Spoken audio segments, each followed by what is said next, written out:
Olá, boa tarde. Estamos chegando. O programa Gente que Fala está no ar, 12h13. Eu sou Mauro Friesman. Nossa audiência nos acompanha pela rádio Trianon AM 740 de São Paulo e também pela rádio Universal AM 810 de Santos. Estamos simultaneamente nas redes sociais, no Instagram, no Facebook e ainda no nosso canal no YouTube. Siga a gente, curta, compartilhe os nossos conteúdos, interaja com o programa a partir de agora. O WhatsApp é o número 973350038. Mais uma vez, 973350038. E não se esqueça de marcar a hashtag Programa Gente que Fala ao longo das suas interações nas redes sociais. Abrindo mais uma semana por aqui. Uma boa segunda-feira a todos, uma boa semana a todos. E eu apresento, a partir de agora, um time de primeiríssima linha para os nossos debates, para as nossas análises. Delegada Rosmarie Correia, delegada de polícia, vice-presidente do Conselho Estadual da Condição Feminina. Delegada Rose, tudo bem? Seja bem-vinda. Boa tarde, Mauro. Boa tarde aos companheiros. É um prazer estar aqui de volta com vocês. Muito obrigado. Também conosco Sérgio Redó, advogado, jornalista, é o presidente da Associação Paulista de Imprensa. Redó, seja bem-vindo. Tudo bem? Uma satisfação, meu querido amigo jornalista Mauro Friesman, a todos da direção e aos colegas de bancada hoje para discutirmos as principais notícias do nosso Gente que Fala. Muito obrigado pela presença. Também conosco o doutor Alberto Luiz Rolo, advogado especialista em direito eleitoral. Doutor Rolo, seja bem-vindo. Como estão as coisas? Boa tarde, Mauro. É um prazer mais uma vez participar do programa. Cumprimento todos da bancada. Fechando a nossa bancada, o jornalista Antônio Carlos Cimino, diretor do Jornal da Zona Leste. Seja bem-vindo, Cimino, tudo bem? Tudo bem, Mauro Friesman. Obrigado por mais essa oportunidade. Estar junto com a doutora Rosmarie Correia, nossa sempre delegada Rose, o meu presidente Sérgio Redó, presidente da API, entidade que eu sou filiado há 47 anos. E ao doutor Alberto Rolo também, um mestre com carinho. Um abraço a todos e os nossos ouvintes. Vamos então aqui ao nosso primeiro tema para análise, para os debates aqui entre os nossos convidados de hoje. Uma pessoa foi assassinada a cada 10 minutos nos primeiros 6 meses de 2020 no Brasil. São dados do Anuário Brasileiro de Segurança Pública que apontam um aumento de 7% dos casos em relação ao mesmo período de 2019, com quase 26 mil vítimas de morte violenta. Entre elas, cerca de 5 mil crianças e adolescentes, sendo 75% delas negras. Os números apontam ainda para o 6º ano consecutivo com aumento de mortes envolvendo policiais, tanto como vítimas quanto como autores, e também para o aumento de 120% nos registros de armas de fogo. Delegada Rosa, inicialmente, este dado, uma pessoa assassinada a cada 10 minutos nos primeiros 6 meses de 2020 aqui no Brasil, um aumento de 7% em relação ao mesmo período do ano passado. Temos outros números aqui, de 2019, foram 47.773 pessoas assassinadas ao longo do ano inteiro, contra 57.341 pessoas assassinadas em 2018. Era um número que vinha caindo. A gente está perdendo essa luta? Mauro, não é que nós estejamos perdendo essa luta, tá? Eu acho que a criminalidade, ela aumentou de uma maneira terrível, tá? Eu acho que nós estamos vivendo momentos de muita dificuldade, onde a gente teve um aumento muito grande da criminalidade. E o que aconteceu? A pandemia acabou, de certa forma, não é mascarando, mas chamando a atenção muito mais da população e das autoridades do que estava, na realidade, acontecendo no sentido daquelas ocorrências que nós estávamos habituados a encontrar. Eu conversei com muita gente quando nós lemos esses dados e o pessoal dizia, não, mas eu falei, porque só tinha morte de corona, só morria gente por corona, e o resto? Onde é que estavam as pessoas que morriam até de outras doenças ou então vítimas da violência? Muitas pessoas diziam isso. E esses dados, na realidade, eles estão mostrando que a violência estava aí, que a violência estava existindo e que não é que a polícia deixou de se preocupar com isso, muito pelo contrário, a polícia nunca esteve tanto nas ruas, a polícia nunca teve tanto trabalho, a polícia nunca teve tantas ocorrências, mas infelizmente parece que a gente está num período muito ruim. Só de feminicídios, o que nós tivemos de mulheres assassinadas por sua condição de mulher ou por serem vítimas de violência doméstica, aumentou mais de 50%. Essa coisa de ficar homem e mulher dentro de casa, marido e mulher, e aí isso acabou incentivando a agressividade, estimulando a agressividade daquele homem que já era agressivo. Quantas mulheres foram mortas aí durante essa pandemia por causa desta situação e em razão do feminicídio? Então, não me surpreende nada dessa estatística que foi apresentada. A única coisa é que a polícia, como sempre, vai ter que melhorar cada vez mais os seus meios, os seus instrumentos para dar combate a essa violência que, infelizmente, vem crescendo. Tem a questão do feminicídio, que certamente os feminicídios engrossam essas estatísticas, delegada Rose. Eu não tenho aqui separados os números por tipo de homicídio, mas deve ser fato que os assaltos, por exemplo, os latrocínios, esses números devem ter diminuído porque as pessoas deixaram de circular durante a pandemia. E aí sobem os feminicídios, sobem os crimes passionais, aqueles crimes que são cometidos sob grande emoção, enfim. Então, esses números aqui, com as pessoas dentro de casa, que devem ter saltado aos olhos a partir de agora.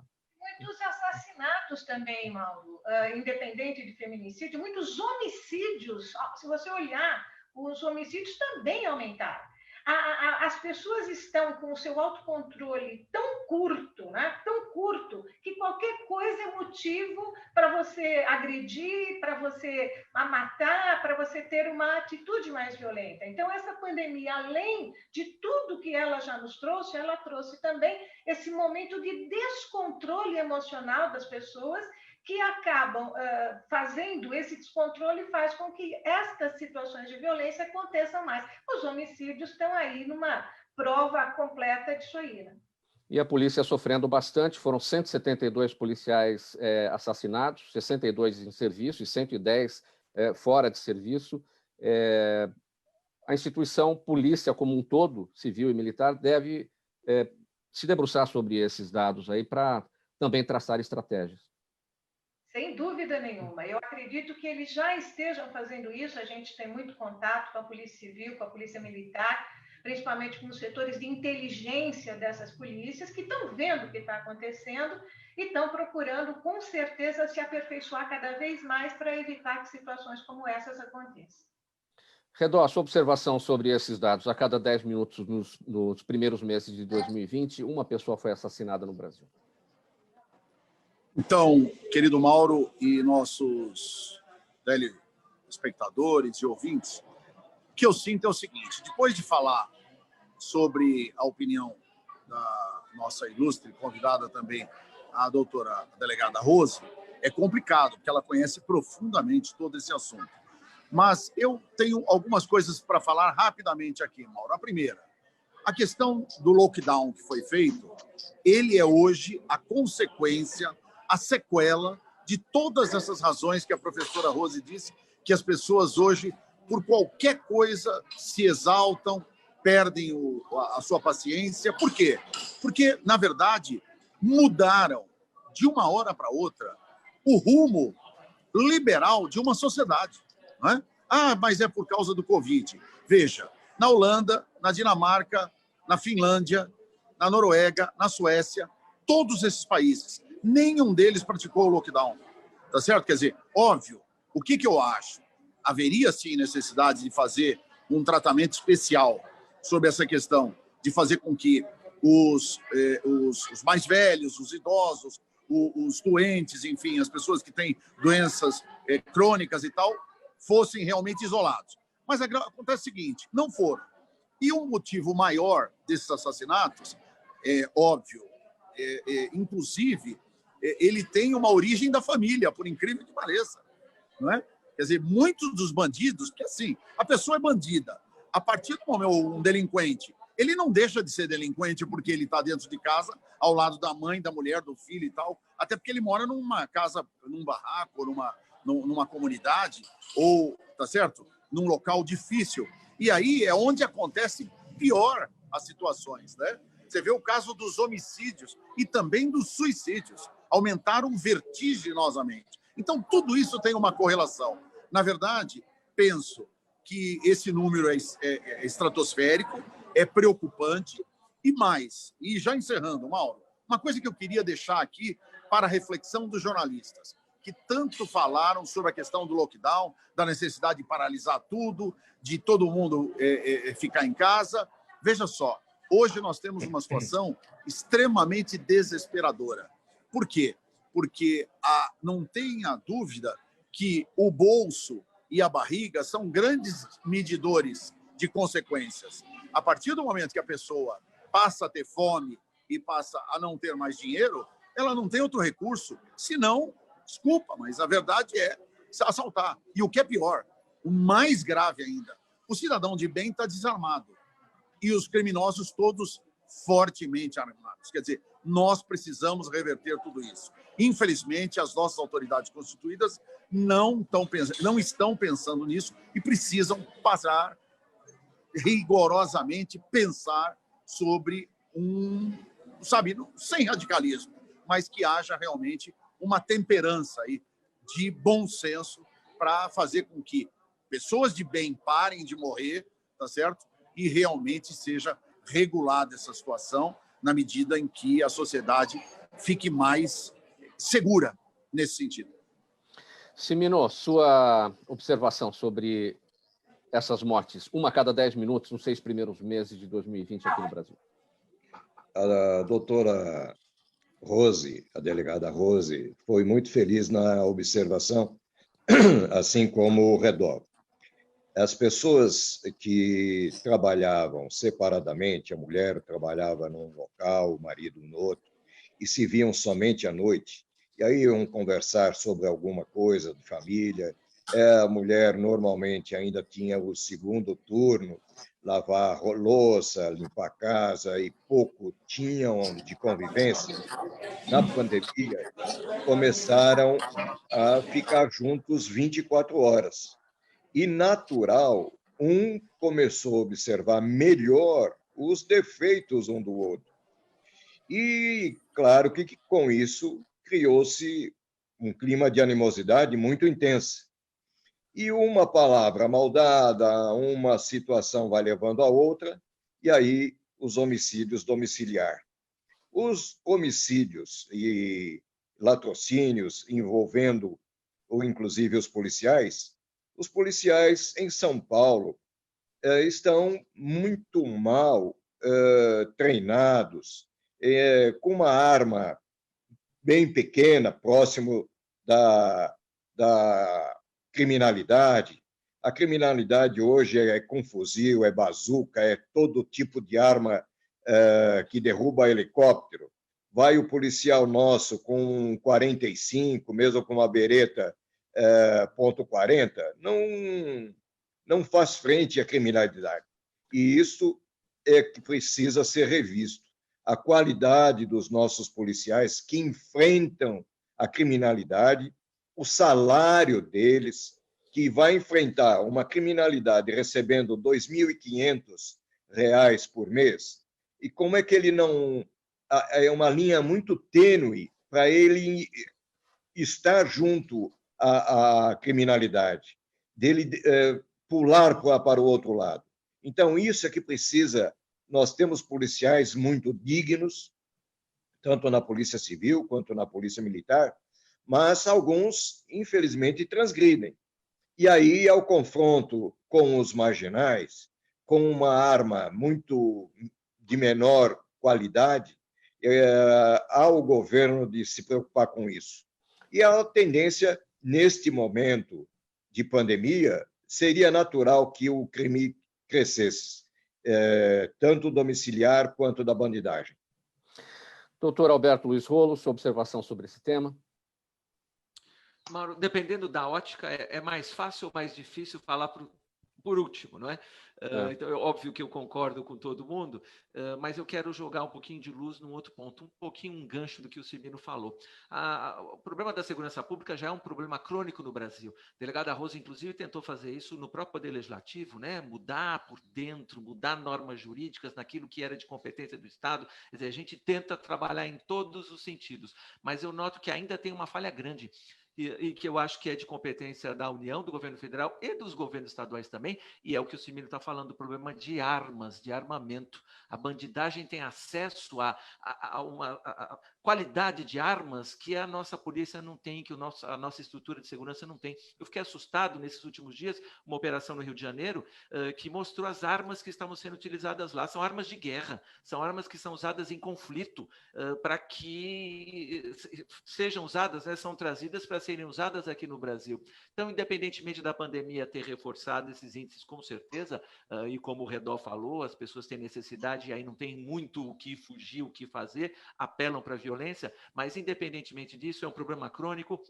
E eu acho que a gente tem que olhar mais para essa parte de acesso às armas, acesso ao armamento. E aí me preocupa um pouquinho a política, né, de determinados governos ou determinados governantes que querem dar mais acesso à população, a armas, lógico, pessoas de bem, né, pessoas que vão usar a arma de uma forma correta. Então, eu acho que a gente tem que rever essa política de segurança sim, mas dar uma importância maior para esse problema das armas. Não estou falando só do acesso às armas da população de bem, como alguns querem, mas essas fronteiras, essa entrada de armas de guerra, como a gente está vendo, isso tem que ser repensado, porque eu acho que aí seria uma tendência natural. Se tem menos armas ilícitas, eu acho que a tendência da violência é cair também. 12:30 agora pela Rádio Trianon AM 740 e também pela Rádio Universal AM em Santos 810. Você acompanha o programa Gente que Fala. Estamos ainda nas redes sociais, no Facebook, no Instagram e no nosso canal no YouTube. O promotor Lincoln Gaquia, do GAECO, disse que a liberdade de André do Rep é uma ameaça a mais à sua própria vida, que está ameaçada pelo PCC desde 2018, mas também a toda a sociedade, pois é um indivíduo extremamente perigoso que apenas num processo já enviou 4 toneladas de cocaína para a Europa. O André do Rep deixou a penitenciária 2 de Presidente Venceslau no dia 10 agora, graças a um habeas corpus concedido pelo ministro Marco Aurélio Mello, do Supremo Tribunal Federal, e embarcou em um avião em Maringá. Desde então, está desaparecido. Cimino, o que é pior? Essa lei, esse dispositivo introduzido na lei pelos deputados federais em relação aos 90 dias de prazo para revisão ali ao final, né, da prisão, ou a decisão do ministro Marco Aurélio Mello de soltar um indivíduo de grande periculosidade, um traficante internacional? Então, Mauro, me permita fazer um pequeno comentário anterior à resposta. Só entra no crime quem quer. Essa história do drogado ser tido como doente, só entra na criminalidade quem quer, só experimenta droga quem quer. O próprio traficante, ele não obriga ninguém a cheirar cocaína nem fumar maconha. Ele oferece, entra quem quer. E aí, esse povo todo é que alimenta a bandidagem, seja artista, seja jornalista, inclusive, seja jogador de futebol ou uma pessoa comum, só entra quem quer. Em relação à soltura do André, o André Rep, ele foi solto baseado na lei dos deputados federais, que o Congresso decretou. E acho que, em tese, o que eles quiseram dizer com a lei? Para ninguém ser injustiçado, e em 90 dias, ou prorroga-se a prisão preventiva, ou coloca o fulano na rua. Mas eu acho que cabe bom senso. Uma coisa é uma pensão alimentícia, ou seja lá um outro tipo de crime. Agora, soltar o André Rap com 25 anos de prisão decretada em segunda instância. O próprio André Rep traiu o próprio PCC. Ele foi líder, imagina, em 23/10/2019, em Santa Catarina, o Bill da Baixada, com 29 anos de prisão, foi solto pelo ministro Marco Aurélio de Mello. Depois foi o Branco do PCC, dono de um carregamento de 882 quilos de farinha, 9 fuzis e 380 munições e vários acessórios de arma de fogo. Em maio de 2019, a primeira turma do Supremo Tribunal Federal revogou uma liminar defendida por Marco Aurélio e um ano antes havia soltado 2 traficantes do PCC. Outra liminar soltou 28, cujas condenações somam 1.300 anos. Já em fevereiro de 2017, a Justiça mandou soltar 3 homens do PCC, o GG do Mangue. Este não foi libertado pelo Marco Aurélio, mas não foi por falta de tentativa, já que em 2014 ele já havia tentado soltar o GG, condenado a ele, dando habeas corpus. Só não foi libertado porque ele tinha uma outra condenação. Então, eu acho que o ministro mandou soltar dezenas e dezenas de líderes da maior facção. Isto tudo, conforme a própria mídia, isso não sou eu quem diz, é a mídia. Agora, o Marco Aurélio disse que a intenção do ministro Luiz Fux foi fritá-lo. Ora, como é que vai fritá-lo? Que o bom senso diz que o próprio Edson Fachin já havia, numa situação similar, não dando o habeas corpus a um fulano que havia passado de 90 dias e ele manteve o cárcere.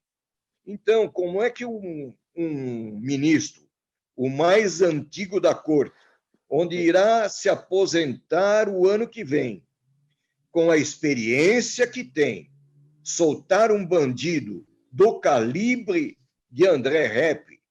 Ora, quanto vai custar isso aos cofres estadual?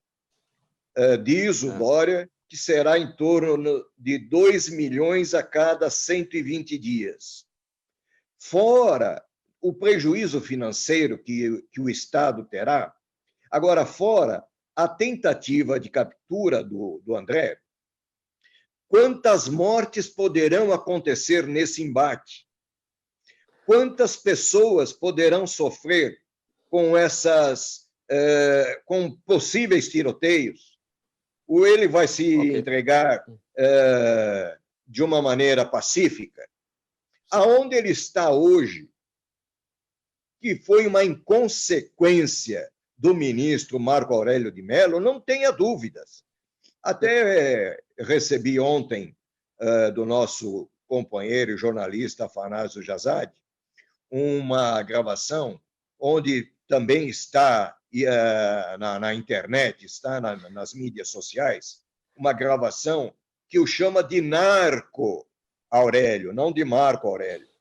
Então, veja a que ponto chega um ser da corte máxima do país, as gozações que têm sido feitas. Me parece, com todo o respeito que tenho pela corte, mas, neste caso, uma irresponsabilidade, uma inconsequência de todos os atos que podem acontecer nesta captura. Isto, para mim, foi uma das piores decisões tomadas por Marco Aurélio. O ano que vem ele se aposentará, veja o que vai ficar no histórico dele, é no currículo dele que vai ficar isso. Todas essas solturas em 2, 3 anos, o que acontece?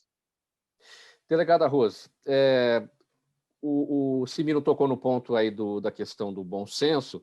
Agora, como policial, delegada, e como uma pessoa que também tem experiência na atividade parlamentar, essa decisão do ministro Marco Aurélio Mello, que ele diz o seguinte, eu fui na lei, e ele foi na lei, de fato ele foi na lei, a lei que foi feita lá pelos deputados federais. Dá a impressão até que foi uma provocação aos parlamentares, uma provocação à Câmara dos Deputados. Olha, vocês colocaram aqui, então eu agi desta forma. Bom, Mauro, a realidade é que ele está tentando se defender dizendo que ele aplicou a lei. Claro, se fosse um juiz que começou há 1 ano, que começou há 6 meses e se deparou com um caso, e aí ainda está naquela de só ler o que está escrito na lei, sem procurar outras situações, você até desculparia. Mas um ministro do Supremo, tá? Que é o ministro mais antigo do Supremo, que tem uma experiência larga a respeito de todos os assuntos, não pode dizer que ele se valeu só da lei. Todo mundo sabe que não é só da lei que você se vale. Mesmo quando você vai dar algum benefício para algum preso, o juiz que está dando esse benefício ou não, vai olhar os antecedentes, vai olhar quem é, o que fez, qual é a situação, qual é a pena. Você acha que o ministro do Supremo não teve a capacidade ou a vontade de ler a ficha, de ler o histórico da pessoa a qual ele estava dando esse benefício? Isso é um absurdo. Na realidade, a gente não passa pela cabeça de nenhum ser humano minimamente inteligente que uma situação dessa pudesse ter acontecido. Tem razão o promotor quando ele diz que a vida dele está correndo mais um risco. É um promotor que trabalha especialmente com o crime organizado, sabe que já tem, inclusive, segurança 24 horas por dia para ele e para sua família, porque está ameaçado pelo PCC. Imagina, mais um agora para juntar-se àqueles que o ameaçam.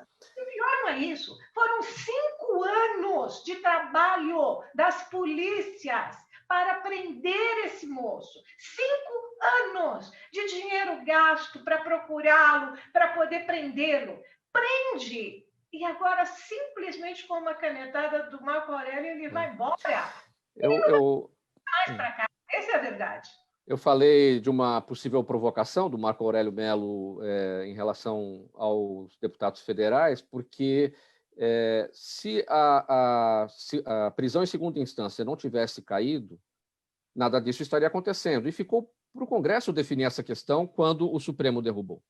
Exatamente, tanto que eu não me lembro agora qual foi o ministro que, ao dar o seu voto, chamou a atenção da Câmara Federal e disse: nós erramos quando nós derrubamos a prisão em segunda instância. Agora está na mão do Congresso Nacional fazer a coisa voltar ao que era correto. Vamos ver, quem sabe os nossos deputados federais, desculpe aqui a expressão, se manquem e cumpram a sua obrigação, né? 12h42, você acompanha esta edição de segunda-feira do programa Gente que Fala. Vamos aqui a mais um tema para análise e debate dos nossos entrevistados de hoje. Milhares de pessoas foram às ruas na França para homenagear Samuel Paty, o professor decapitado na sexta-feira por um extremista islâmico. Os manifestantes traziam exemplares do jornal Charlie Hebdo, no qual foram publicadas as caricaturas de Maomé que motivaram o ataque.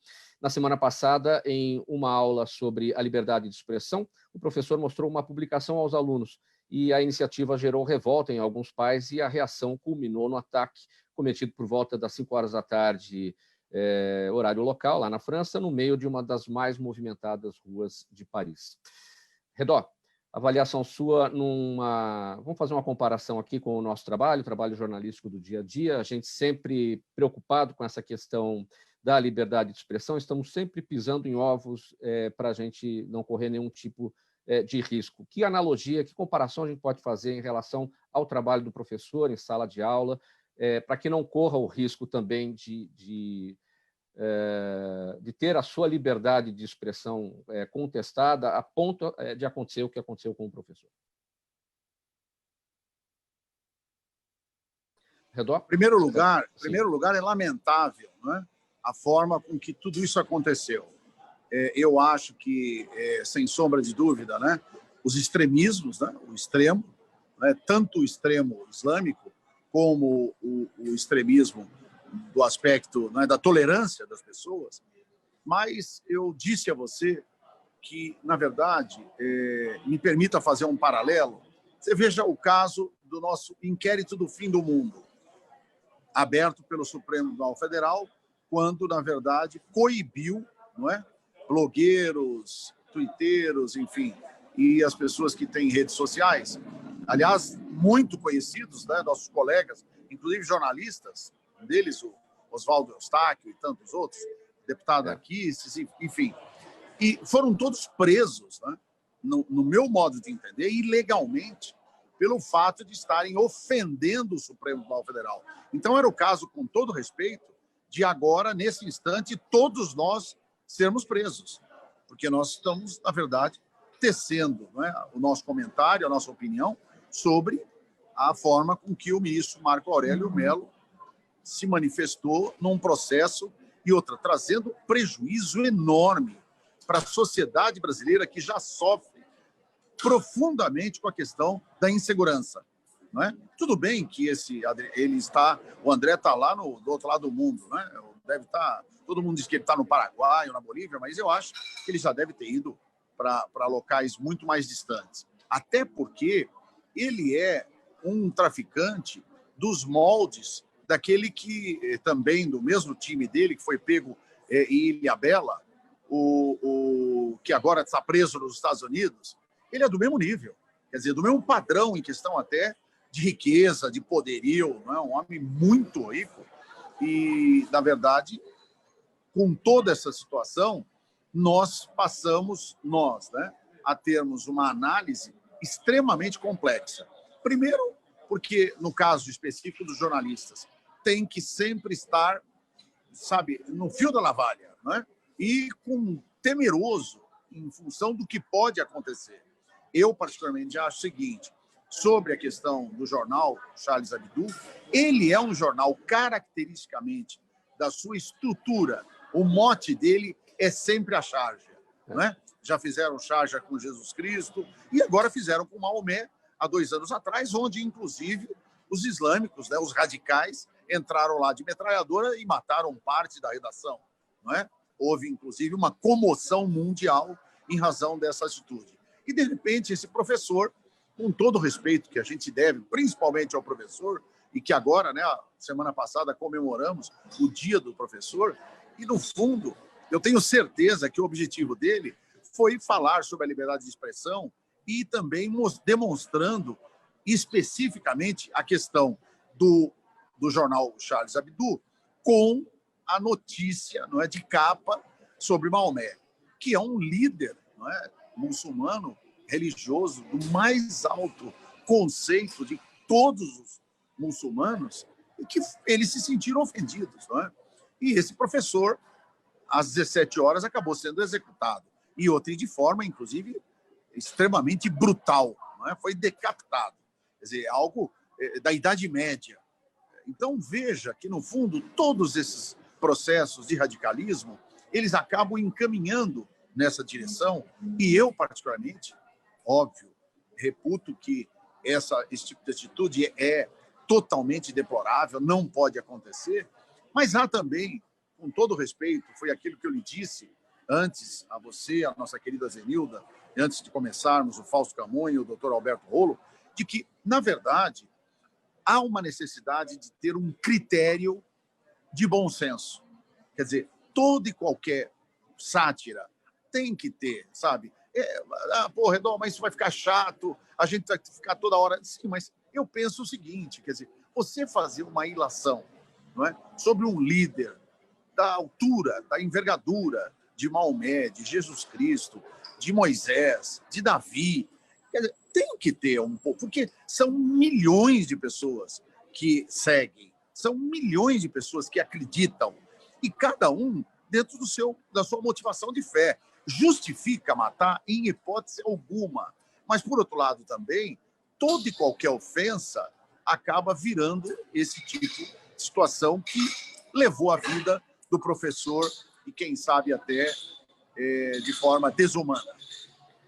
Cimino, com brevidade, a sua avaliação nessa mesma toada, que paralelo a gente pode fazer entre o nosso dia a dia no jornalismo e o professor na sala de aula com relação à liberdade de expressão?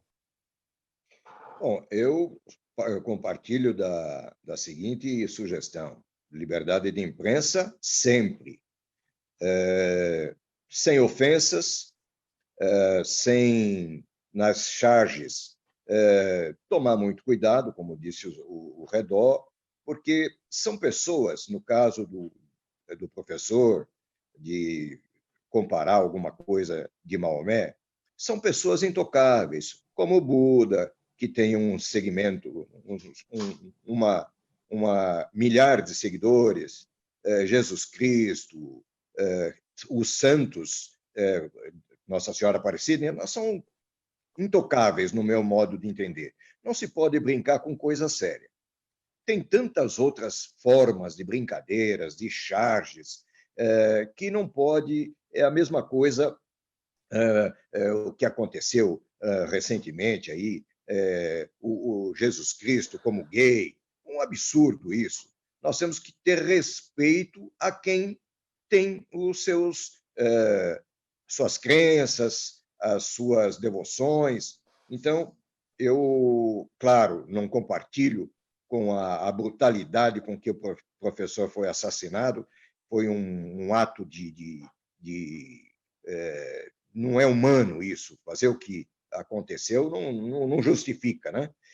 Isso é mais do que crença, né? É uma devoção exacerbada que não pode acontecer novamente. Mas todos nós temos que tomar muito cuidado com esse tipo de abordagem. Pessoal, mudando de assunto agora, faltando 10 minutos para 1, você acompanha o programa Gente que Fala pela Rádio Trianon AM 740 de São Paulo. Estamos também na Rádio Universal AM 810 de Santos e simultaneamente nas redes sociais, no Instagram, no Facebook e também pelo nosso canal no YouTube. Marque a hashtag Programa Gente que Fala aí ao longo das suas interações. Estamos a menos de um mês das eleições municipais. Nos dias 15 e 29 de novembro, o eleitor terá a nobre missão de ajudar a definir o futuro da sua cidade, e o contexto em que acontecerão essas eleições de 2020 é bem diferente, é bem desafiador em razão da pandemia. Mas, além dos cuidados sanitários, o eleitor deve se informar sobre uma série de alterações das regras anteriores, como nos casos da biometria, da justificativa dos votos, das certidões provisórias e até da criação do título virtual. Doutor Rolo, o que levar em consideração, em primeiro lugar, em relação a essas mudanças todas que a gente vai ter em relação a todos os pleitos anteriores por causa da pandemia? Bem, Mauro, a gente falou da pandemia influenciando o aumento da criminalidade no começo do nosso programa. E eu acho que a pandemia vai influenciar também no índice de comparecimento nas urnas, infelizmente. Eu dou aula disso já faz alguns anos. Hoje de manhã dei aula e eu falo para os alunos para não deixarem de votar. A pandemia não pode ser uma justificativa, lógico que é para quem é grupo de risco, para quem está doente, mas não pode ser uma justificativa para eu deixar de praticar esse ato cívico, né? A gente vive da democracia, e inclusive a democracia, ou passando pela democracia, é que a gente vai resolver vários problemas da segurança, como nós falamos, e da própria pandemia e da própria doença, né? Então a gente precisa praticar a democracia. Agora, lógico que a realidade hoje é diferente. Eu conversava com os alunos hoje de manhã e, como tem muitos que voltaram para a casa dos pais no interior, eu perguntava se eles estão vendo campanha eleitoral. Eu não vejo campanha eleitoral em São Paulo. Eu não vejo carreatas, eu não vejo bandeiras, eu não vejo distribuição de papel, como normalmente deveria acontecer. Lógico que a campanha migrou muito para as redes sociais. E aí eu perguntava se no interior tem campanha eleitoral. Poucos responderam. Numa sala com 70, hoje, né, eram 2 salas, então nessas salas uma meia dúzia diz que lá nas cidades deles no interior está tendo campanha eleitoral. Isso me preocupa, porque mostra uma participação decrescente do eleitor, o interesse decrescente. Lógico que a gente vai se preocupar, o ministro Barroso já garantiu que a Justiça Eleitoral vai estar preparada com todas as ferramentas, os mecanismos de proteção da saúde, vai ter álcool gel à disposição de todo mundo, ninguém entra no colégio eleitoral sem máscara, nem permanece no colégio eleitoral sem máscara, todos os mesários vão ter máscaras à disposição. Até a caneta, a Justiça Eleitoral estimula que cada um leve a sua caneta, para a caneta não ficar trocando de mão em mão para assinar a folha de presença. Então, a Justiça Eleitoral está fazendo o seu papel e me parece que o eleitor também tem que fazer o papel dele, eleitor, no sentido de decidir, de votar. Se vai votar no A ou no B, é problema de cada um, mas tem que comparecer e tem que votar. E aí, a Justiça Eleitoral, de alguma maneira, facilita a vida daqueles que se sentem em risco, Mauro. Eu tenho um pouco de medo de dizer isso, mas é a verdade, porque a Justiça Eleitoral vai facilitar justificativa para quem não quiser comparecer. E uma das formas de justificar o não comparecimento é pelo próprio celular. Então, a pessoa não vai nem precisar sair de casa para justificar e voltar a estar quite com a Justiça Eleitoral. Mas eu acho que a gente não tem que estimular isso. Isso tem que ser para as pessoas que estão doentes ou para as pessoas que têm um alto risco de se contaminarem, não é? De levar a doença para casa, mas a gente tem que manter aquela consciência, aquele raciocínio que o importante é votar, o importante é participar, o importante é decidir. Mas a Justiça Eleitoral já preparou caminhos mais fáceis para quem não puder, para quem de alguma maneira achar que vai correr risco, para justificar, portanto, para ficar em dia com a Justiça Eleitoral. Doutor Rolo, mas será que a Justiça Eleitoral, de fato, cumpriu o seu papel? A gente observa, eleição após eleição, o índice de abstenção cada vez maior, né? E não se via um trabalho da Justiça Eleitoral no sentido de conscientizar a população em relação à importância do voto. E agora, com pandemia, fica tudo mais complicado ainda, que a pessoa, se já tinha um estímulo a não votar, o que pode acontecer agora? Isso interfere, provavelmente, inclusive, nas próprias pesquisas eleitorais. Uma coisa é a intenção de voto, o pesquisador perguntar para o cidadão em quem ele vai votar. Outra coisa é aquele voto se consolidar de fato, porque a pessoa pode não ir à urna. Com certeza, Mauro, você tocou num ponto relevante. A gente tem chegado nas últimas eleições a índices que beiram 25%, 27% de abstenção. E o ministro Barroso mencionou ali no TSE que tem receio, a Justiça Eleitoral, que a gente chegue perto de 50%. Veja que número absurdo, 50% de abstenção nessas próximas eleições. Agora, lógico, a culpa principal é dos nossos políticos, né? A gente tem exemplos aí no dia a dia, e a delegada Rose é um excelente exemplo da vida parlamentar dela, mas ela está entre poucas, né, que eu acompanhei o trabalho, a maioria não faz um bom trabalho e deixa a população, deixa os eleitores desconfiados. A gente teve um episódio lamentável semana passada, então aí fica difícil a gente falar para o eleitor, vá votar, ele vai dizer, Marco, eu vou votar para o outro fazer coisa errada, colocar dinheiro na cueca, quer dizer, realmente é um desestímulo, eu sei disso, mas a gente tem que lembrar que a gente tem muitos políticos e muitas pessoas boas, como é a delegada Rose, que deram exemplo no trabalho parlamentar, de gente que trabalha, de gente que quer o bem da população, tem muitos por aí. E a gente tem que separar o joio do trigo e tem que achar essas pessoas que estão à disposição para servir a população e servir de uma maneira correta. Agora, a Justiça Eleitoral tenta, Mauro, a gente está vendo agora, né, mais próximo do dia da eleição, a Justiça Eleitoral fazendo aqueles anúncios, né, que são normais, são de praxe, tentando estimular. No primeiro momento, falando muito da segurança da pandemia, da doença, mas também falando da fake news. Eu vejo anúncios falando sobre fake news, que a gente não vai falar aqui, mas a Justiça Eleitoral tenta ensinar a população, o eleitor, a se defender da fake news, mas também tenta, de alguma maneira, mostrar para o eleitor que a participação é importante, e sem democracia a gente não tem o resto. Sem democracia a gente não pode falar de segurança, não pode falar de pandemia, de vacina, não pode, de criminalidade, de mudar a lei, né? Sem o voto, sem a democracia, fica difícil a gente falar de todo o resto. Com esse índice crescente de abstenção nas urnas, eleição após eleição, a gente não poderia ter aproveitado este ano de pandemia para levantar o assunto novamente do voto obrigatório, deixar de ser obrigatório? Isso, de alguma maneira, foi discutido quando a gente tratou lá no Congresso da Emenda 107. Alguns parlamentares queriam levar essa discussão também. Você tem razão, podia ter sido o momento. Mas eu acho que a gente está caminhando por um outro sentido, Mauro.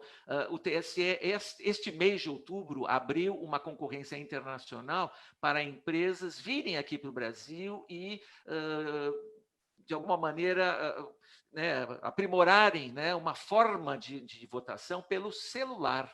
Então, já existe a forma de votação pelo celular, mas implementar aqui no Brasil. Então, já vieram algumas empresas aqui para o Brasil, foi o TSE que fez isso esse mês de outubro, e haverá uma espécie de um treinamento nas eleições agora em novembro. Em São Paulo, em Minas, e tem mais um estado que eu não me lembro qual, são 3 estados, haverá o uso, né? É uma experiência, não vai ter nada a ver com a eleição normal, né? Não vai influenciar em nada na eleição normal, os candidatos vão ser candidatos fictícios, mas os eleitores vão ser convidados a usarem esse sistema, vai ser um teste. Então, aí, ao invés de a gente falar em voto obrigatório ou voto facultativo, né, que era um desestímulo, um estímulo para quem quer participar, se a gente falar no voto pelo celular, também me parece que a gente consegue resolver uma série de problemas. Quer dizer, vota pelo celular, não tem que sair de casa, não vai pegar trânsito, não vai pegar chuva, não vai correr o risco de ficar doente.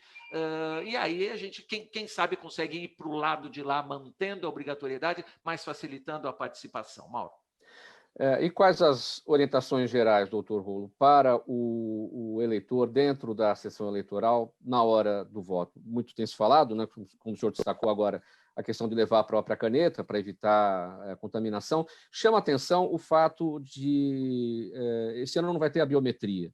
Parece que danifica a máquina lá, se tiver que limpar com álcool, alguma coisa assim. Mas você tem que apertar as teclas da urna eletrônica e vai ter que limpar com álcool também, né? Então, me parecem coisas iguais, né? Não me parecem coisas diferentes.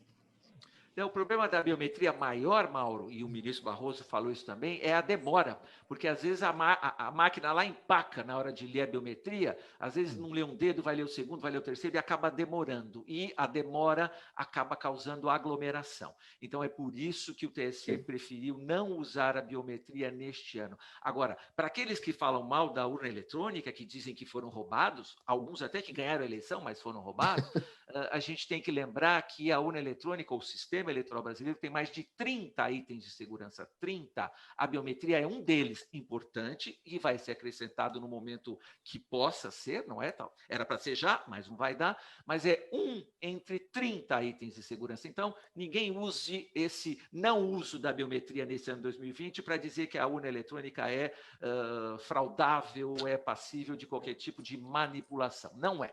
Então, álcool gel na entrada e na saída, a sua caneta, se possível, vai ter caneta lá, lógico, mas aí vai ter o álcool gel na saída, se você usou a caneta que está lá, e máscara, 100% do tempo. A única observação que a Justiça Eleitoral faz é, na hora que você exibir o documento, que você não vai nem entregar o documento para o mesário, não vai ter manuseio do documento, você vai exibir para o mesário conferir a sua foto e o seu nome, os seus dados, né? Talvez, se o mesário quiser, ele vai poder pedir para você abaixar a máscara para ele poder ver, comparar o seu rosto com a foto do documento. Dá para o senhor abaixar a máscara 10 segundos, só isso, e depois põe a máscara de novo. Então, tudo está sendo feito para a segurança dos mesários que vão trabalhar e dos eleitores que vão votar. Pessoal, perguntas da nossa audiência, quem está acompanhando a gente pelas rádios e também pelas redes sociais. Delegada Rose, o Carlos Henrique Santos está com a gente no Facebook. Obrigado, Carlos Henrique, aqui pelo envio da pergunta e pela audiência. Ele quer saber o seguinte da senhora: em que medida esse aumento da violência durante a pandemia, que a gente tratou aqui no começo do programa, pode estar ligado com os muitos criminosos que foram soltos sob o argumento de riscos de se contaminarem nos presídios? Olha, eu acho que está muito ligado, viu, Mauro? Eu acho que ele tem razão, a gente deixou passar esse caso aqui, não nos lembramos de comentar esse assunto, mas em função da pandemia, muitos presos foram colocados em liberdade, presos de alta periculosidade, se não tem emprego, não tem dinheiro, não tem alimentação. Para a pessoa que não deve nada, que está aqui, que é um trabalhador, que tem a sua família, como é que você vai ter alguma coisa para uma pessoa recém-saída de uma penitenciária, tá? Que muitas vezes nem casa tem, que a família nem quer estar com ele, ou vai voltar para aquele grupo que ele sempre esteve, o que esperar que ele vá fazer? Então, a gente está aí, está cansado de ver a polícia prendendo novamente pessoas que estavam em saidinhas, pessoas que foram colocadas em liberdade. Por quê? Porque voltaram a delinquir. Eu só quero, se você me permite, uma coisa que o doutor Alberto Paulo falou que eu acho extremamente importante. As pessoas, elas têm que entender que elas têm uma responsabilidade com aquele que vai sentar nas câmaras municipais das suas cidades. São eles que vão fazer as leis que vão reger a sua vida, para o bem ou para o mal. Se você não vota, se você não comparece, se você não escolhe bem, você não pode reclamar amanhã que o político é ladrão, que o político está fazendo coisa errada, porque à medida em que você podia fazer alguma coisa para mudar, você não fez. Agora, eu tenho para comigo que nós vamos ter realmente muita gente que não vai comparecer para votar. Já vão aproveitar, e ainda com a facilidade de poder, pelo celular, justificar, não vão comparecer, o que vai ser uma pena, porque a democracia depende de nós que escolhemos os nossos representantes. Se a gente diz, não quero saber, não reclame amanhã, se tiver tudo ruim. Muito bem.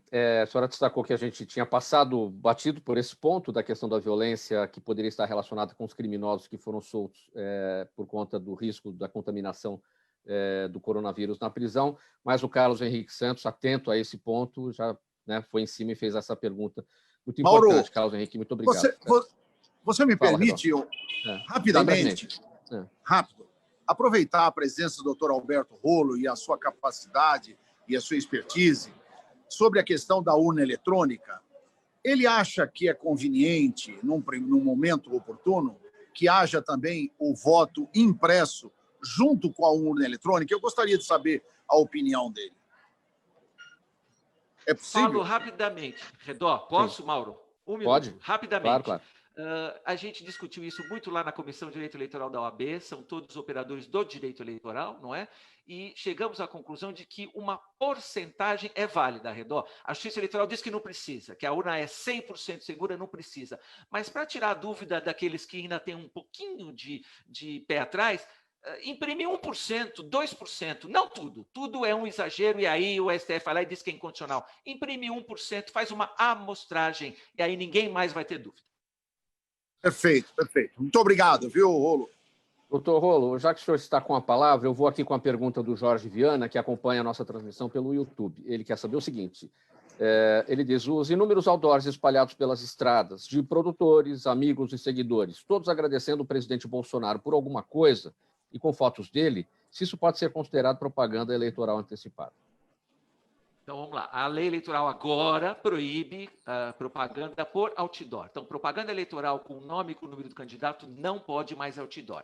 Pôde no passado, não pode mais. Então, aí a Justiça Eleitoral tem que olhar, no caso concreto, se essas fotos de apoiadores com uma foto do presidente Bolsonaro ou de qualquer outro que exerça mandato, dependendo das características que estejam nesse material, podem ser enquadradas como campanha antecipada, propaganda antecipada ou não. Eu vou dar 3 elementos que a Justiça Eleitoral afere, usa para saber se tem propaganda antecipada ou não. Primeiro elemento é o cargo almejado. Segundo elemento são as qualidades do candidato, né? O cargo almejado tem que identificar a qualidade do candidato, por que eu mereço esse cargo. E o terceiro elemento é a identificação, né, com o número, com o nome da urna, alguma coisa assim. Porque se não tiver isso, fica mais uma propaganda pessoal, né, daquela figura. É isso que a Justiça Eleitoral vai olhar. Muito bom, tem que atentar a esses 3 pontos. Muito boa explicação. O Eduardo de Vila Matilde pergunta para você, Simino, o famoso trem que ligará a Zona Leste ao aeroporto de Guarulhos sai ou não sai? Eu acho que não sai tão rápido, não. Deveria sair da mesma forma da condução dele, né? Mas não acredito que haja verba ou patrocinador ou uma empresa privada que vá fazer viabilizar esse trem. Eu acho que no momento, nos próximos 5 anos, acho difícil. Sérgio Redó, a pergunta para você vem do Henrique Lisboa, ele está com a gente no Instagram, ele quer saber o seguinte, como é que você vê a relação sempre conflituosa e agressiva entre o presidente Bolsonaro e a imprensa? Então, isso é uma questão extremamente delicada, né? A grande verdade é a seguinte, que é importante, Mauro, e inclusive o nosso teleouvinte, o presidente Bolsonaro sempre foi assim, ele nunca mudou. Ele, quando começou a emergir como candidato, não é, em 2017, 2018, ele sempre foi desse estilo. O estilo dele é realmente essa coisa que óbvio, hoje ele virou presidente da República, eu também sou da opinião que ele tem que ser um pouco mais, não é, didático, ele tem que ter um pouco mais de tolerância e, principalmente, a liturgia do cargo como presidente da República. E eu, inclusive, já tive a oportunidade de chegar aos ouvidos dele para não pedir para o presidente para jamais, não é, ofender um jornalista, seja jornalista, a profissão que for, mas o jornalista pior ainda, né? Porque o jornalismo e o advogado são dois profissionais que lutam pela liberdade de expressão, pelo direito da comunicação, da informação, pelo livre pensamento, não é? E as liberdades, quem defende são os advogados. Quer dizer, toda vez que você fala, ô, seu imbecil, seu canalha, seu isso, cale a boca e tal, você está, na verdade, ofendendo a sociedade. Não é só aquele profissional. E quando você se dirige a um jornalista dessa forma, é altamente negativo, porque você está não ofendendo ele ali naquele momento. Que, de verdade, com todo respeito, Mauro, tem muitos dos nossos colegas também que são petulantes, que são extremamente não é, sem respeito, desrespeitosos. Eu sei disso. Porque, aliás, o presidente pode ter o estilo dele, o jeito dele, mas ele é o presidente da República. Ele tem que ser respeitado como tal. E nem sempre todos os colegas o tratam dessa forma. E aí vem também o temperamento dele, e aí é um momento de choque. Mas eu sou da opinião, inclusive, que o próprio presidente tem melhorado a própria visibilidade dele e a aceitação dele em público, também pelo fato de já ter parado com essa estigma, né, contra os jornalistas. Sérgio Redó, você está com a palavra, 10 segundos para a sua despedida.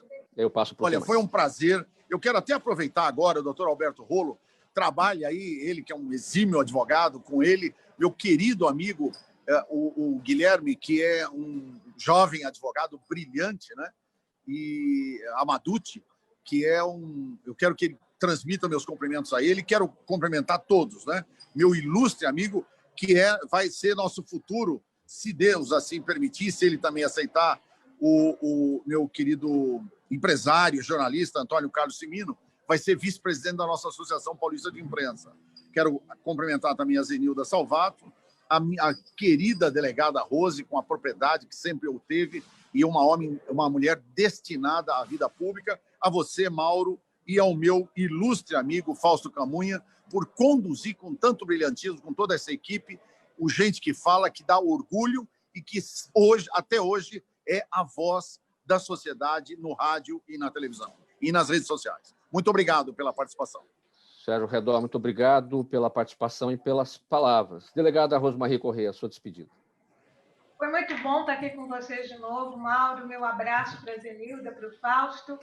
Seguindo, prazer em rever, o Redó mais ainda. E, doutor Rolo, eu conheci muito seu pai, falei muito com seu pai, estive muito com seu pai. Então, é um prazer ver o filho, né, trilhando os mesmos caminhos. Obrigada a todos, um grande abraço e obrigada pelo convite. Doutor Alberto Rolo, sua despedida, bem brevemente. Mauro, agradeço mais uma vez o convite, agradeço o Fausto, a Zenilda, né, da parte técnica, e os companheiros de bancada. Eu sempre aprendo, opinião do Cimino, opinião do Redó, e a delegada Rosa, eu sou suspeito para falar, porque eu já sou fã dela desde pequenininho, não precisava falar, dar os detalhes da idade, né, delegado? Mas eu era pequeno, ia lá com meu pai, acompanhava o seu trabalho, então sou seu fã faz muito tempo. Muito obrigado. Antônio Carlos Cimino, sua palavra final. Muito obrigado a você, Mauro, que sempre conduz muitíssimo bem todos os programas, a Zenilda, o Fausto Camunha, aos nossos debatedores, o Redó, a delegada Rose, o doutor Rolo, e falou em público, viu, Redó? Está aceito, sim, o seu convite de ser, mais uma vez, vice-presidente da Associação Paulista de Imprensa, que eu estou há 47 anos e sou o decano da associação. Sou mais velho, sou mais velho vivo. E, então, eu agradeço o seu convite e muito obrigado aos ouvintes, às amigas e os amigos que estão nos seguindo no programa Gente que Fala, tão bem conduzido por Fausto Camunha. Muito obrigado pela presença de todos, em nome da equipe do programa Gente que Fala. Obrigado pela presença e também pelas palavras de cada um. Delegada de Polícia Rosmarie Corrêa, delegada Rose, vice-presidente do Conselho Estadual da Condição Feminina, Sérgio Redó, advogado, jornalista, é o presidente da Associação Paulista de Imprensa, o advogado Alberto Luiz Rolo, especialista em direito eleitoral, e o jornalista Antônio Carlos Cimino, que é o diretor do Jornal da Zona Leste. Na mesa de som com a gente, na Rádio Trianon, o Sérgio Souza, que também é o gerente técnico da emissora. Apresentação minha, Mauro Friesman, pauta e redação Pedro Esquiavon, diretora de produção Zenilda Salvato. O Fausto Camunha é o nosso diretor-geral e, do outro lado, você, ouvinte, espectador, a razão da nossa presença aqui todos os dias. Obrigado pela audiência. Tchau, até amanhã.